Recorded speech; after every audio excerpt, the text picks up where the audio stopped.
प्यारे बच्चों, ऑलरेडी 8 सितंबर को golden and platinum test series का थर्ड टेस्ट सीरीज है। तो उसमें हमने बता भी दिया था कि क्या सिलेबस में आ रहा है। फिजिक्स में motion in 2 and 3 dimension, that is complete vector topic आ रहा है। वेक्टर टॉपिक बहुत ही इंपॉर्टेंट टॉपिक होता है। इंपॉर्टेंट इस मायने में कि डायरेक्ट इससे क्वेश्चन एग्जाम में आते हैं और वेक्टर का यूज पूरे फिजिक्स में है। तो जो आप लोगों का टेस्ट होने वाला है उसके लिए वेक्टर का रिवीजन करा दे रहे हैं। अच्छे सारे जितने कॉन्सेप्ट्स हैं वो बताएंगे, फॉर्मूले बताएंगे। उसके बाद से इसके अलग से वीडियो अपलोड करेंगे जिसमें इंपॉर्टेंट सब क्वेश्चन सॉल्व कराएंगे। इसको आप लोग पढ़िए और इसका फायदा उठाइए, जिससे कि टेस्ट में आप लोग के बढ़िया मार्क्स आवे। जो बच्चे नहीं टेस्ट दे रहे हैं वो भी पढ़ें, उनके लिए बहुत बेनिफिशियल है। और ये सब इतने इंपॉर्टेंट कॉन्सेप्ट्स हैं कि अगर ये कॉन्सेप्ट आप लोग को अच्छे लगे तो वीडियो को लाइक जरूर कर दीजिए। नए बच्चे जो हैं वो चैनल को सब्सक्राइब कर लें, जिससे कि जो भी वीडियो अपलोड हो तुरंत उसका नोटिफिकेशन आपको मिले। तो आइए बेटा स्टार्ट करते हैं वेक्टर टॉपिक। वेक्टर टॉपिक में हमने बताया था कि जो क्वेश्चंस आएंगे वह vector addition, subtraction, multiplication, dot product, cross product, change in velocity, relative velocity, river flow boat motion, ये सारे कॉन्सेप्ट्स इसमें पूछे जाएंगे। तो ये हर कॉन्सेप्ट आपका क्लियर रहना चाहिए, सब पे क्वेश्चंस आपके एकदम क्लियर रहने चाहिए, है ना। खूब इस पे क्वेश्चन सॉल्व कीजिए, हम भी क्वेश्चन सॉल्व कराएंगे जिससे कि आपको बहुत ज्यादा बेनिफिट मिलेगा। तो motion in 2 and 3 dimension, that is vector topic का बेटा रिवीजन कराएंगे, है ना। क्या क्या कॉन्सेप्ट है सब बताया जाएगा।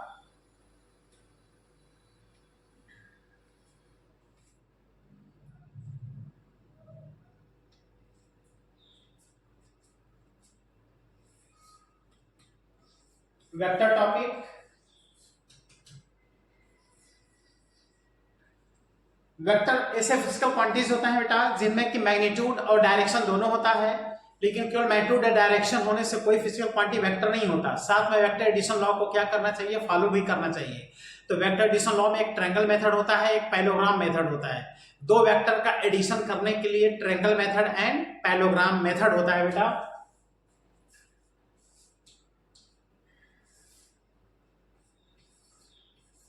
एडिशन,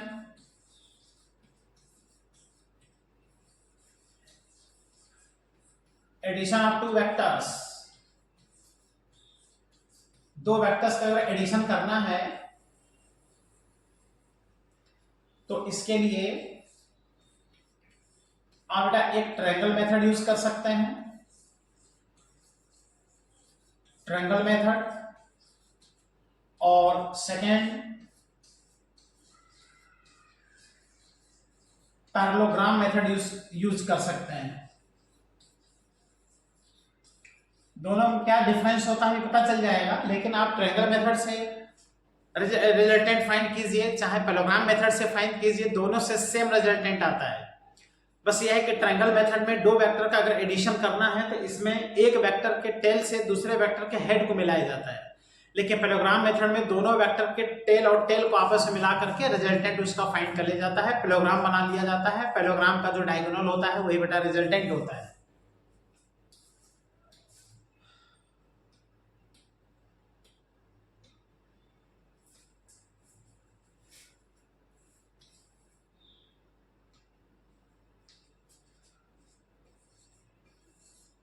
वेक्टर एडिशन का ट्रायंगल मेथड,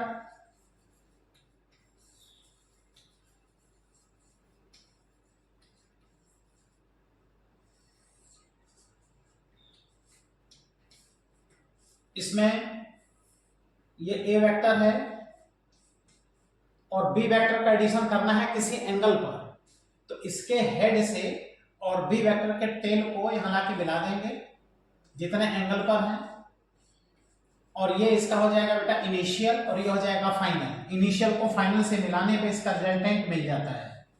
ओके, यहाँ इसको मिला दो, इनिशियल और फाइनल इसे मिला दो, तो ये इनका रिजल्टेंट आएगा। और जो रिजल्टेंट वेक्टर आएगा इन दोनों वेक्टर का मैग्नीट्यूड का सम नहीं बेटा, वेक्टर सम होगा। देख लो, R = vector A plus vector B। तो ये जो लेंथ होता है, ये जो रेड कलर का बना है, ये जो लेंथ है, इस वेक्टर का न्यूमेरिकल वैल्यू मैग्नीट्यूड है और ये इसका क्या है, डायरेक्शन है। तो इस तरह से दो वेक्टर का एडिशन हम लोग ट्रायंगल मेथड से कर सकते हैं। और जो बी है यह है बेटा पैरेललोग्राम मेथड।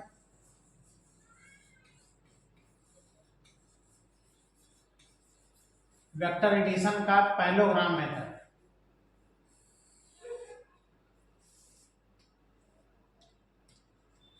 पैरेललोग्राम मेथड में दो वेक्टर का एडिशन करना है, ए वेक्टर और बी वेक्टर।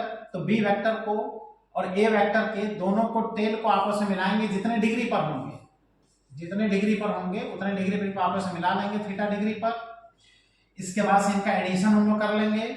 इसके लिए पैरेललोग्राम यहाँ बनाएंगे, है ना, इसके पैरेलल एक लाइन यहाँ बनाएंगे और इसके पैरेलल एक लाइन बेटा यहाँ बना लेंगे और ये बन गया पैरेललोग्राम। इसको ओ पॉइंट मान लें, इसको ए पॉइंट और इसको बी पॉइंट और इसको सी पॉइंट।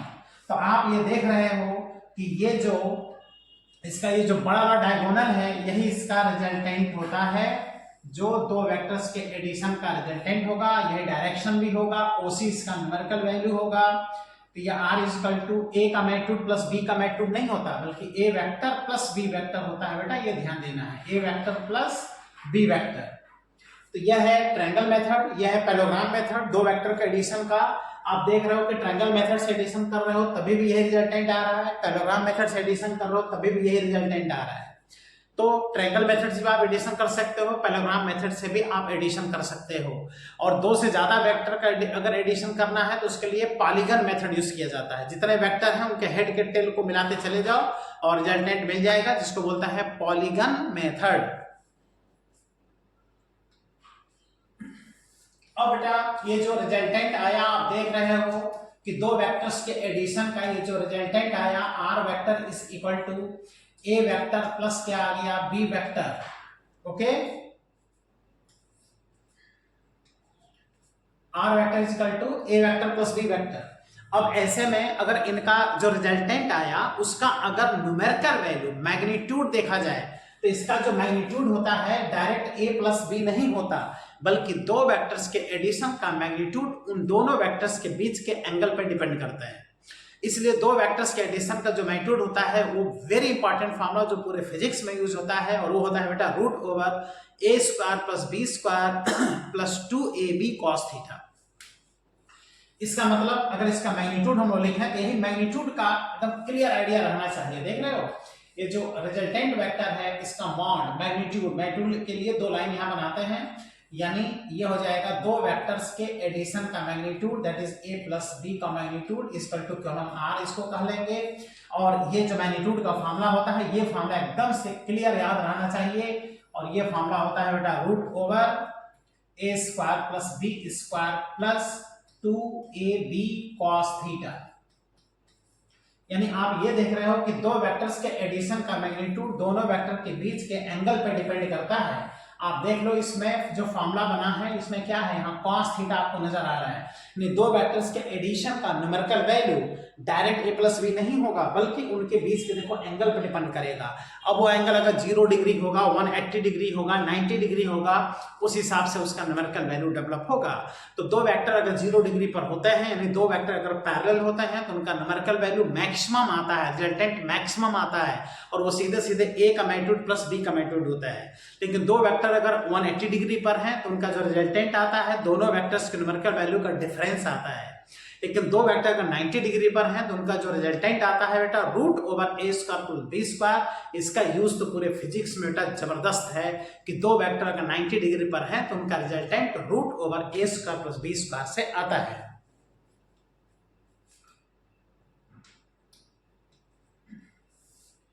तो फर्स्ट कंडीशन अगर देखें कि दो वेक्टर्स अगर 0 डिग्री पर हैं, 0 डिग्री पर है मतलब दोनों वेक्टर्स आपस में क्या है बेटा पैरेलल अगर हैं। देख रहे हो ए वेक्टर और बी वेक्टर अगर ये दोनों पैरेलल हैं तो ऐसे में जो रिजल्टेंट आता है ये मैक्सिमम वैल्यू आता है, और ये मैक्सिमम वैल्यू दोनों के न्यूमेरिकल वैल्यू का सम होगा, क्योंकि cos 0 का वैल्यू कितना हो जाता है 1।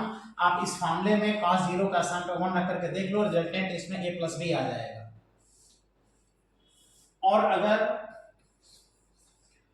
दोनों वेक्टर्स आपस में 180 डिग्री पर हों, 180 डिग्री का मतलब दोनों वेक्टर्स आपस में एंटी पैरेलल हों, अपोजिट वर्क कर रहे हों, तो ऐसे में बेटा ये ए वेक्टर है और ये है बी वेक्टर, ए वेक्टर इस डायरेक्शन लग रहा है, बी वेक्टर इसके अपोजिट लग रहा है, तो ऐसे में जब आप रिजल्टेंट फाइंड करोगे, है ना, जब आप रिजल्टेंट फाइंड करोगे तो ये मिनिमम वैल्यू आएगा, और ये मिनिमम वैल्यू चूंकि cos 180 का वैल्यू -1 होता है, इसलिए ये a और b का डिफरेंस आएगा। डिफरेंस का मतलब होता है अगर a ज्यादा है b से तो a माइनस b कर दो, b ज्यादा है a से तो बेटा b माइनस a कर दो, और a और b अगर इक्वल है और अपोजिट लग रहे हैं तो रिजल्टेंट 0 हो जाएगा।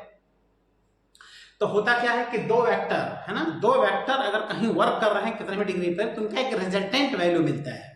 अब कुछ रिजल्ट ये समझते हैं क्या रिजल्टेंट है, तो रिजल्टेंट है बेटा 2 सोनार की इक्वल टू 1 लोहार की, है ना, 2 सोनार इक्वल टू 1 लोहार। ऐसे 100 सोनार हो तो 100 सोनार की इक्वल टू 1 लोहार की। ये होता है रिजल्टेंट, जिसका एक डायरेक्शन होता है, जिसका एक न्यूमेरिकल वैल्यू होता है, जिनका अलग अलग एंगल पे अलग अलग वैल्यू आता है। ये हो गया मिनिमम वैल्यू।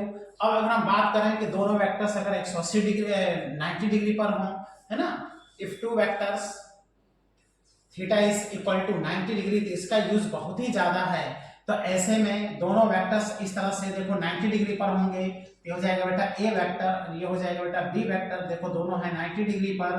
तो यहाँ से अगर हम लोग पैरेललोग्राम इसका बना लें, पैरेललोग्राम इस तरह से बना लें, तो इसका ये हो जाएगा रिजल्टेंट, और रिजल्टेंट का न्यूमेरिकल वैल्यू चूंकि cos 90 का वैल्यू 0 होता है, तो न्यूमेरिकल वैल्यू बचेगा √a² प्लस b²। इसका यूज पूरे फिजिक्स में बेटा जबरदस्त है। तो इस तरह से आप देख सकते हो कि दो वेक्टर्स का रिजल्टेंट का जो मैक्सिमम वैल्यू आया वो a प्लस बी आया, दो वेक्टर्स के रिजल्टेंट का जो मिनिमम वैल्यू आया वो कितना आया बेटा, a डिफरेंस b आया।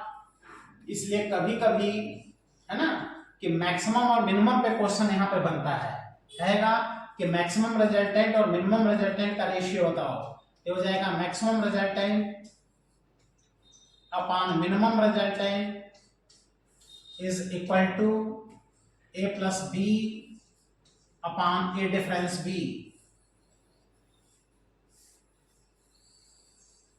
देख रहे हो? और यहां से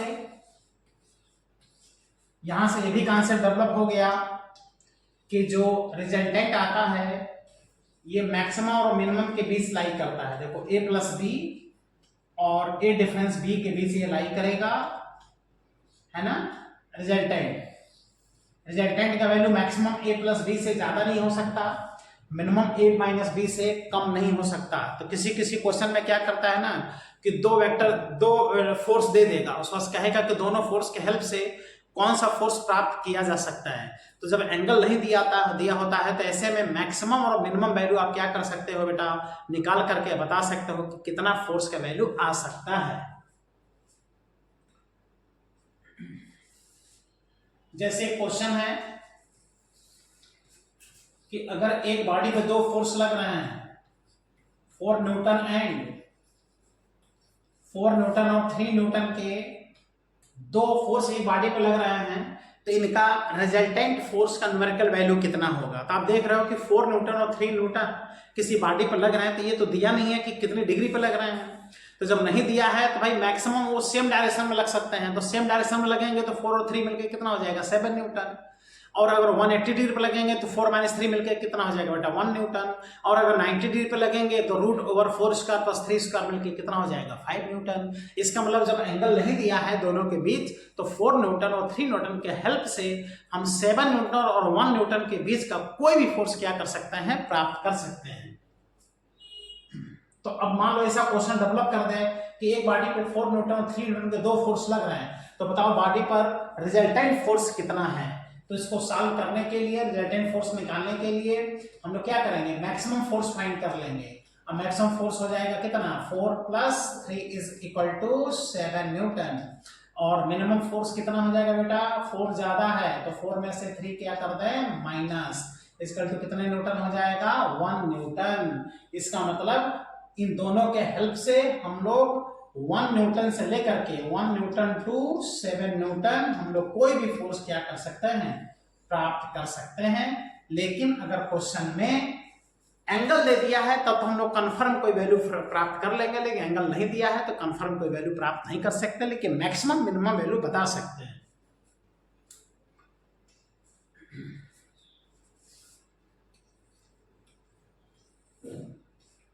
अब इसे कितना अच्छा क्वेश्चन बनाता है कि एक वेक्टर है ए वेक्टर का magnitude is equal to B vector का मैग्नीट्यूड इज इक्वल टू दोनों वेक्टर्स के देखो एडिशन का magnitude. Clear? Then find angle between A vector and B vector. ये क्वेश्चन है कि अगर ए वेक्टर का mod is equal to B vector का मॉड इज इक्वल टू उनके एडिशन का मैग्नीट्यूड, तो दोनों वेक्टर्स के बीच का एंगल बताओ। तो सॉल्व करके बताओ बेटा, वीडियो को रोको, सॉल्व करो, आंसर बताओ। 90 degree, 60 degree, 120 degree and 30 degree.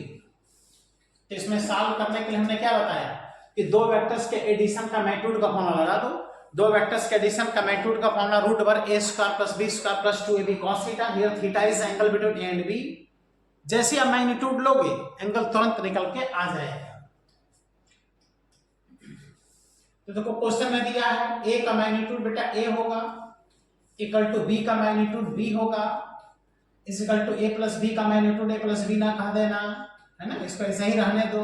इतना बेटा देखो दिया है, चाहे इसको ऐसे कहो चाहे ऐसे कहो, एक ही बात है। ओके, अब इसको सॉल्व करने के लिए हम लोग क्या करेंगे, दो वेक्टर्स के एडिशन का मैग्नीट्यूड यहां अप्लाई कर लेंगे। तो दो वेक्टर्स के एडिशन का magnitude a plus b is equal to root over a square plus b square plus 2ab cos theta. Clear? अब देख रहे हो दो वेक्टर्स के एडिशन का magnitude is equal to a और b दिया है, तो इस पूरे का स्थान हम देखो यहाँ a रख देंगे, है ना। a पुट कर दिए is equal to root over a को a रहने दे रहे हैं a स्क्वायर प्लस जहां b है उसको a लिख दे रहे हैं क्योंकि b a के इक्वल दिया है, तो यहाँ का a स्क्वायर लिख देंगे और प्लस ये हो जाएगा 2a और b को a बनाएंगे तो a स्क्वायर हो जाएगा और यहाँ आ जाएगा cos थीटा। अब हम क्या करते हैं, दोनों तरफ स्क्वायर कर देते हैं। स्क्वायर करने से ये a स्क्वायर हो जाएगा, ये रूट हट जाएगा। तो ऐसे में आ जाएगा a square is equal to root हट गया, आ गया a square plus a square plus 2a square into cos theta. इसको सॉल्व करके हमको cos थीटा का वैल्यू निकालना है तो आंसर आ जाएगा। तो आ गया a स्क्वायर और a स्क्वायर मिलके बेटा हो जाएगा 2a square plus 2a square into cos theta. यहां से बेटा आ जाएगा a square is equal to, यहां से 2a स्क्वायर आप कॉमन ले लो तो आ गया 1 plus cos theta. Okay, a square से a स्क्वायर कैंसिल हो गया और यहां से 1 plus cos theta is equal to 1/2 आ गया, that is cos theta is equal to, ये आ गया बेटा 1/2 माइनस 1, ये 1 इधर आ गया, is equal to -1/2, that is cos theta का वैल्यू कितना आ गया -1/2 और cos थीटा का वैल्यू -1/2 सबको पता है कि 120 डिग्री पर होता है, तो थीटा का वैल्यू कितना आ गया बताओ 120 डिग्री आ गया। क्या क्वेश्चन था, और देखो ये आंसर आ गया 120 डिग्री। तो दो वेक्टर्स का एडिशन का मैग्नीट्यूड अगर दो वेक्टर्स इंडिविजुअली इक्वल होते हैं और वो 120 डिग्री पे अगर वर्क करते हैं तो उनका जो रिजल्टेंट आता है उसका न्यूमेरिकल वैल्यू भी उसी के बराबर आता है। तो देख लो 120 डिग्री आंसर आ गया। तो बहुत इंपॉर्टेंट क्वेश्चन है और दो वेक्टर्स का एडिशन का यहां मैग्नीट्यूड क्या हुआ, यूज हुआ।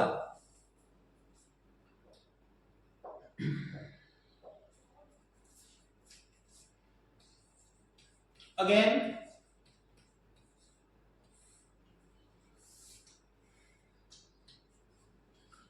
ये दो वेक्टर हैं, देख रहे हो, ए वेक्टर का मैग्नीट्यूड ए है, बी वेक्टर का मैग्नीट्यूड बी है, इनके बीच एंगल थीटा है और ये इनका क्या होगा रिजल्टेंट, ये रिजल्टेंट है, रिजल्टेंट आर। तो अब यहां पर एक कितना अच्छा क्वेश्चन देखो डेवलप होता है ना। ये जो ए वेक्टर है ये आर वेक्टर से रिजल्टेंट से अल्फा एंगल बनाता है और ये जो बी वेक्टर है ये बीटा एंगल बनाता है। तो अल्फा और बीटा भी पूछता है कि ए वेक्टर से रिजल्टेंट वेक्टर कितना एंगल बना रहा है, बी वेक्टर से रिजल्टेंट वेक्टर कितना एंगल बना रहा है। तो यहाँ पर बेटा याद रखना है ना कि डेरिवेशन से आता है tan अल्फा, है ना, अल्फा फाइंड करना है तो tan alpha is equal to, ये फॉर्मूला होता है बेटा b sin theta upon a plus b cos theta. यहां से आप tan अल्फा का वैल्यू यानी अल्फा फाइंड कर सकते हैं। अल्फा क्या है, a वेक्टर से रिजल्टेंट वेक्टर का एंगल। इसी तरह से अगर b वेक्टर से रिजल्टेंट एंगल का एंगल बीटा फाइंड करना है तो tan beta is equal to, याद करने का बड़ा अच्छा तरीका, जहां b है वहां a लिख दो, जहां a है वहां b लिख दो, तो आ जाएगा बेटा a sin theta upon b plus a cos theta. Okay, तो इस तरह से ये दो फॉर्मूले और होते हैं, ये फॉर्मूला आपको याद रखना चाहिए, एक tan अल्फा का फॉर्मूला, एक tan बीटा का फॉर्मूला। इसके हेल्प से रिजल्टेंट का a वेक्टर और b वेक्टर से एंगल भी क्या कर सकते हैं, हम लोग फाइंड कर सकते हैं। अगर a वेक्टर का न्यूमेरिकल वैल्यू b वेक्टर के न्यूमेरिकल वैल्यू के बराबर है तो ऐसे कंडीशन में अल्फा और बीटा दोनों क्या हो जाएंगे, इक्वल हो जाएंगे और दोनों वेक्टर के बीच से एकदम बाइसेक्टर से रिजल्टेंट जाएगा। अच्छा, अब आ जाओ बेटा, कितना अच्छा कॉन्सेप्ट, ये तो हो गया आपका एडिशन। अब बात करते हैं सब्ट्रैक्शन ऑफ टू वेक्टर्स। तो सब्ट्रैक्शन ऑफ टू वेक्टर्स, दो वेक्टर के सब्ट्रैक्शन की अब बात करेंगे।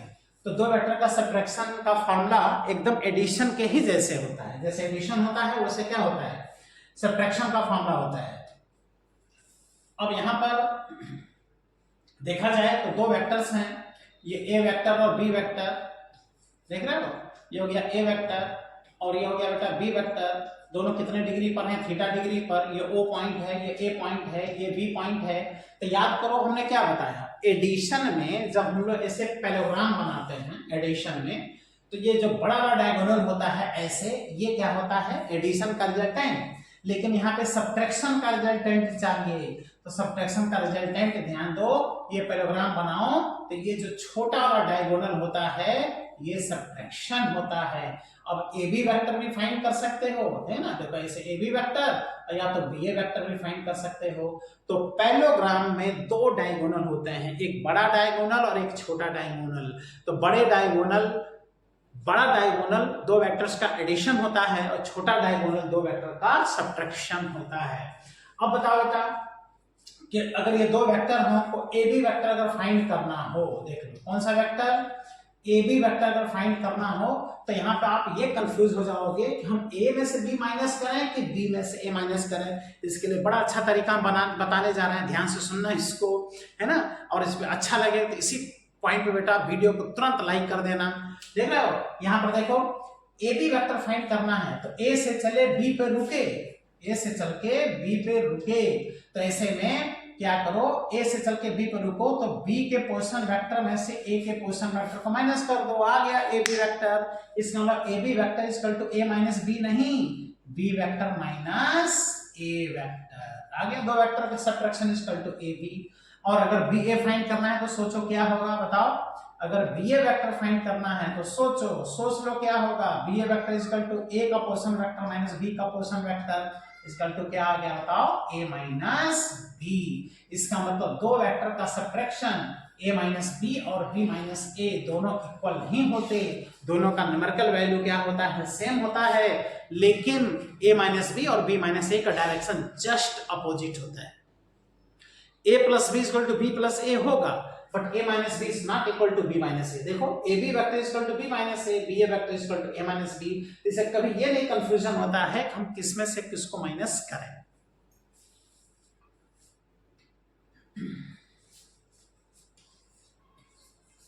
तो देख लो यहां से एक कॉन्सेप्ट डेवलप हो गया, कितना अच्छा कॉन्सेप्ट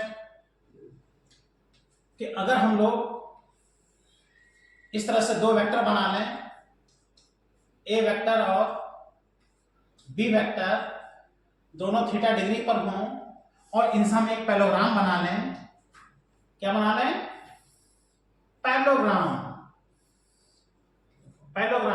तो इसमें आप देख रहे हो कि इस पैरेललोग्राम में कितने डायगोनल दिख रहे हैं, दो डायगोनल बेटा दिख रहे हैं, एक देखो ये बड़ा डायगोनल और ये एक छोटा डायगोनल। तो हमने अभी बताया, याद करने का कितना अच्छा तरीका है ना। अभी हमने बताया ये जो बड़ा डायगोनल होता है दोनों वेक्टर्स का एडिशन का रिजल्टेंट होता है, लेकिन ये जो छोटा डायगोनल होता है दोनों वेक्टर्स के सब्ट्रैक्शन का रिजल्टेंट होता है। ये होगा a प्लस बी और ये क्या होगा a माइनस बी। अब कितना अच्छा कॉन्सेप्ट हम बताने वाले हैं, देखो अब अगर हम दो वेक्टर्स के सब्ट्रैक्शन का क्या देखें, अगर मैग्नीट्यूड देखें तो जिस तरह से एडिशन का मैग्नीट्यूड होता है उसी तरह से सब्ट्रैक्शन का मैग्नीट्यूड होता है ना। देखो दो वेक्टर्स के सब्ट्रैक्शन का मैग्नीट्यूड a माइनस बी का मॉड जो होगा वही बेटा b माइनस a का मॉड होगा।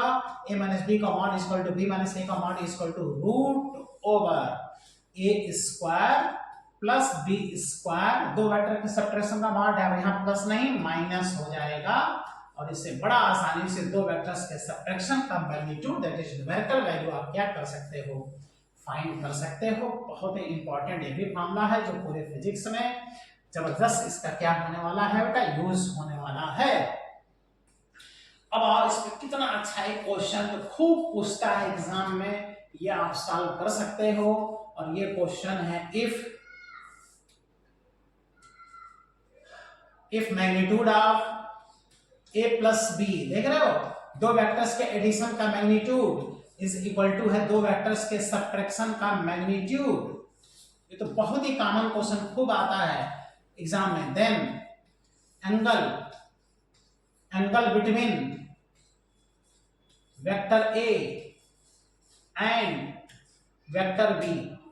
वीडियो रोक करके बेटा सॉल्व करो, तुरंत सॉल्व करके तुरंत आंसर भेजो आप, तब जाके इसका सॉल्यूशन देखो। 90 degree, 45 degree, 30 degree and 60 degree. Solve हो गया, चलो आओ सॉल्व कर ले। दोनों का फॉर्मूला अप्लाई कर दो। एडिशन और सब्ट्रैक्शन का कॉमन क्वेश्चन है ये।